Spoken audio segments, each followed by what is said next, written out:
पंजाब की राजनीति में हर रोज कुछ नया देखने को मिल रहा है। अब चुनावी एरा जोड़-तोड़ शुरू हो चुका, लेकिन यहाँ आज हम बात करेंगे राघव चड्ढा की। राघव चड्ढा को जो राज्यसभा में उनको डिप्टी लगाया गया था वो हटा दिया गया है। अशोक मित्तल को जगह दे दी गई है। अब इस बारे में हमारे साथ बात करने के लिए अनिल सरीन सर मौजूद है, क्योंकि उनकी पार्टी में भी लगातार कई लोग आ रहे हैं। राघव चड्ढा तो हट गए हैं, तो अब बारी भाजपा की है। कहा तो ये जा रहा है कि वो जल्दी भाजपा भी ज्वाइन कर सकते। खबरें तो चली थी अनिल जी, लेकिन आपको क्या लगता है? पहले तो आपका रिएक्शन जानना चाहेंगे, आप इसको किस तरीके से देखते हैं? क्या है कि ये आम आदमी पार्टी का इंटरनल मैटर है कि वो किसको डिप्टी लीडर बनाते हैं, किसको नहीं बनाते, ये उनका अंदरूनी मामला है।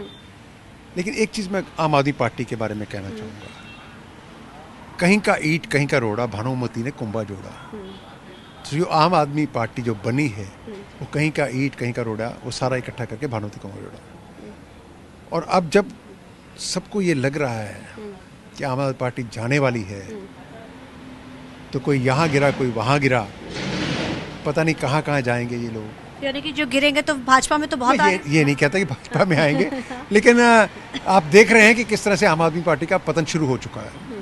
लेकिन इल्ज़ाम ये भी बातें चल रही हैं कि भाजपा हर उस बड़े लीडर को अपनी पार्टी में लेना चाहती, कहीं ना कहीं इस चीज़ के लिए, ताकि 27 में जो है पिच को पक्का किया जा सके। हालांकि जब 24 में लोकसभा चुनाव हुए थे तब भी बड़े चेहरे भाजपा में शामिल हुए थे, लेकिन बेशक भाजपा ये कहती है कि हमारा वोट शेयर बड़ा है, लेकिन नतीजे सबके सामने। देखिए, जहाँ तक आप 24 की बात करेंगे, यकीनन हम 6-7% से 18% तक गए, तो इसको कोई डिनाई नहीं कर सकता। और आप देखेंगे कि हम फिरोजपुर की पार्लियामेंट की सीट, जो कि पूरी रूरल सीट है, वहाँ पर केवल हम 10,000 वोटों से हारे हैं। पटियाला हम केवल 16,000 वोट से हारे हैं।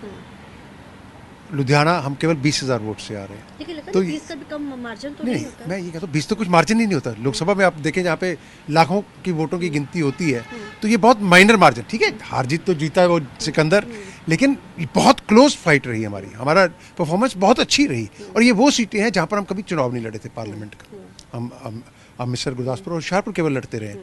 लुधियाना पहली बार लड़े, फिरोजपुर पहली बार लड़े, पटियाला पहली बार लड़े।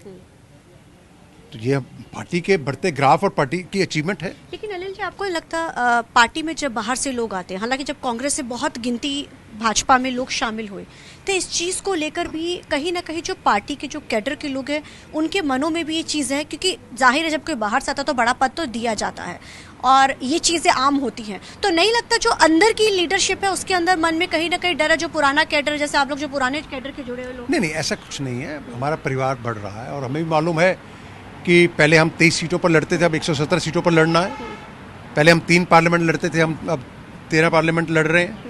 तो इसमें कोई ऐसा इशू नहीं है। हम सब मिलकर जो है, परिवार हमारा बढ़ रहा है। रोज़ आप देख रहे हैं कि किस तरह से बड़े बड़े नेता जो हैं अन्य पार्टियों से और समाज के विभिन्न अंगों से भी बड़े बड़े नेता जो हैं वो भाजपा ज्वाइन करें। ये बताता है कि आज पंजाब में भाजपा की सक्रियता किस तरह बढ़ रही है, कितनी तेज़ी से बढ़ रही है, कि हर व्यक्ति भाजपा का हिस्सा बनना चाहता है। बाहरी चेहरों को जब, या बाहरी लीडर्स को जब हम बड़ी जगह देते हैं तो लोग उस चीज़ को एक्सेप्ट करते हैं, क्योंकि लोग दल बदलू का भी इल्ज़ाम लगाते हैं। नहीं, देखिए, भारतीय जनता पार्टी का जहाँ तक सवाल है, Bharatiya Janata party cadre based party है। और हम जब किसी को ज्वाइन करवाते हैं तो कई चीज़ें सोच कर करवाते हैं।